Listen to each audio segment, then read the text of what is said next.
heard. But today, given the loud yes and ayes that I heard from all of you, in terms of whether we are heard, lovely to know and see and experience that we are heard. Welcome aboard this little 20-minute journey with us. So over to the first question, Theno. There are two insights that you might have had, and I'm calling it two because anything more than two, we tend to forget.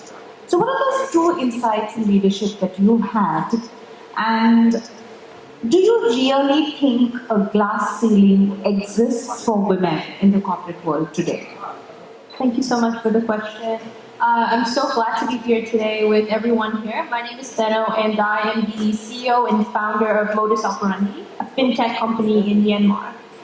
Thank you so much for the question, Meena. I think the first insight that I would like to share as a solo female founder in a fintech industry is that you have to be assertive.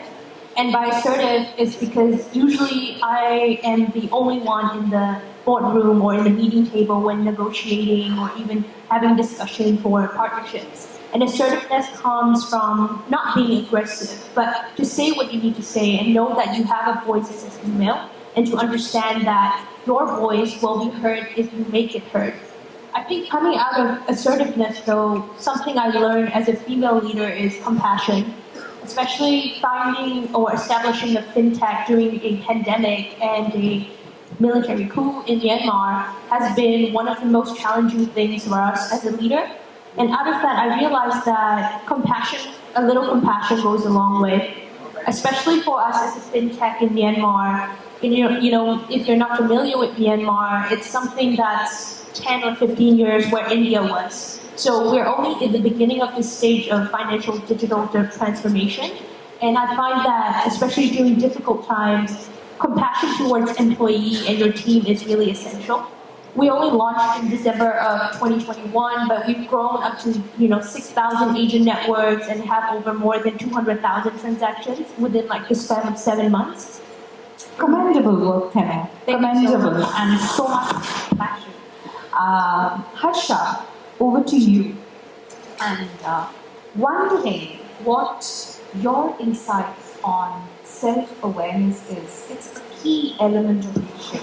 And what are your thoughts on that? Hi everyone. Yes, I really want to kind of appreciate the diverse audience. I really love seeing so much diversity here. I wish we had more here on the stage too, but maybe it's an input for Salma for next time. Thank you for the question. Well, I think in my opinion, it all starts with self-awareness. It's a starting point for making a direct, connection with someone.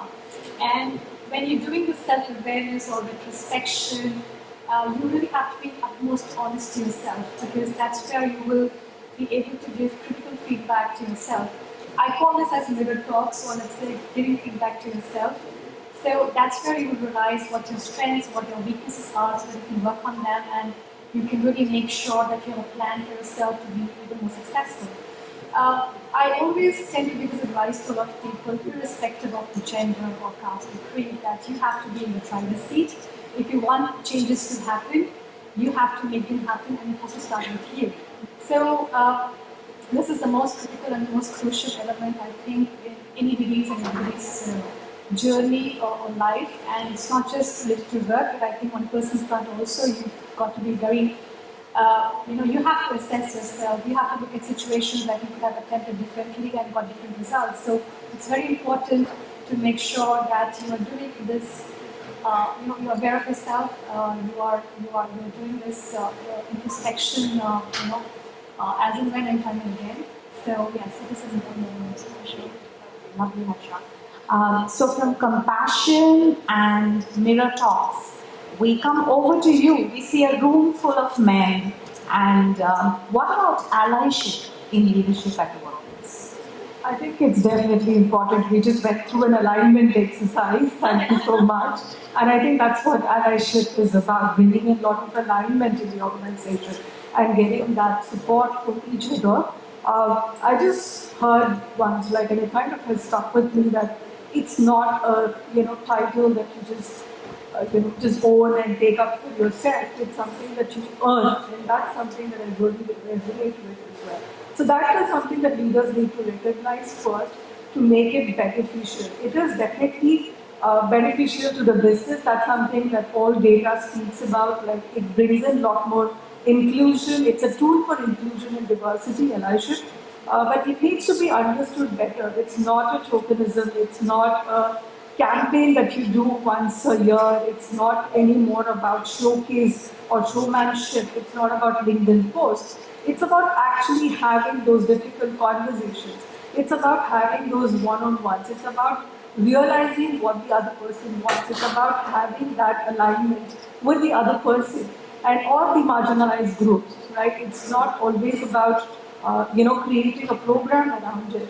So it's very beneficial to the business to bring in that culture of inclusion and diversity for sure. And as women, I think all of us are supporting each other for sure in organizations. And I think it's an equal responsibility, but that both men and women share in an organization. It's not one like only women take care of this allyship and it's not men's responsibility. I think that's something that organizations have recognized and are investing more time and energy into it. And I definitely see the upcoming generations being a lot more aware about allyship.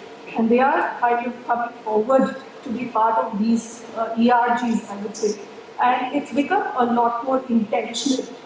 It's become a lot more conscious effort and not a program to run in an organization. So I think it's definitely something that's really important for us to take this journey forward. Lovely.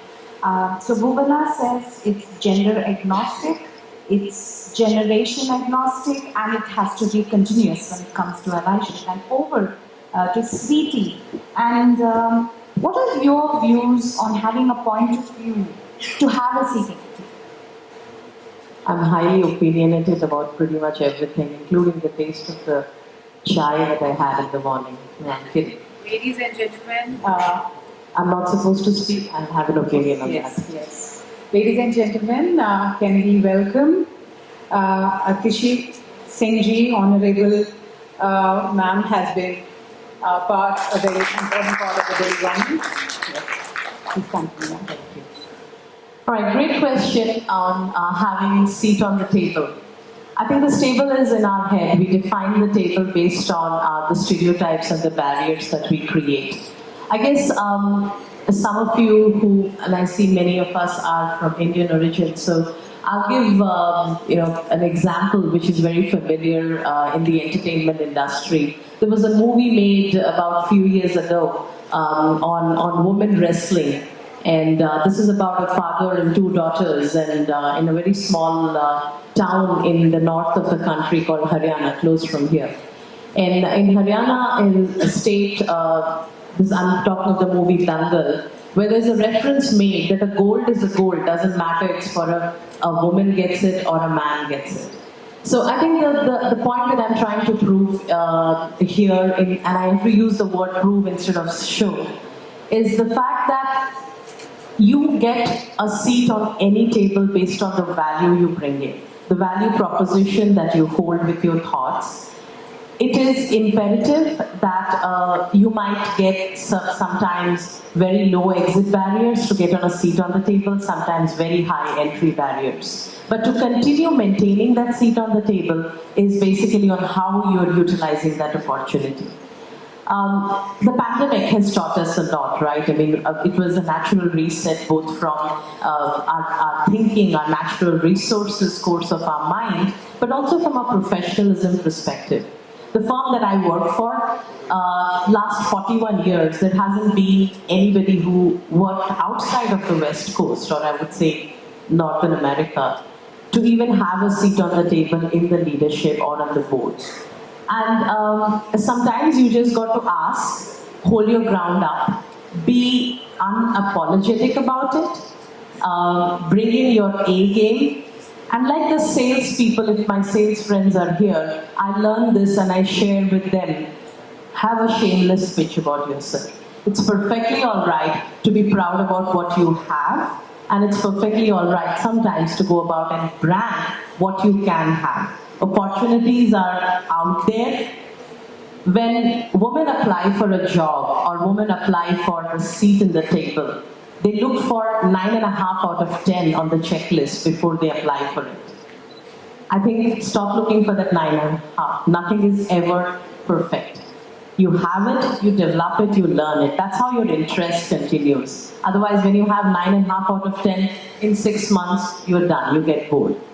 So I think this Women in Leadership Forum that I got invited to speak about, one of the biggest takeaways that I share in my 20 years, and I come from an engineering background and out of choice moved into human capital, is be brave and courageous to fail at something new. Try doing that as often as you can. And don't be worried about someone judging, because people will judge. Lovely, lovely, Sweety. So I think it's time to reflect on what we learned together. We spoke about self-awareness as an important element of leadership. We did speak about insights, simplicity, being courageous, being compassionate, and most of all, mirror talks. So from each of us here, wishing you a great day ahead, and thank you for being the cheerleaders for all of us to be on and having a seat at the table, and for listening to our voices. Thanks a lot. Well, this was such an interesting discussion. Thank you all the panel members.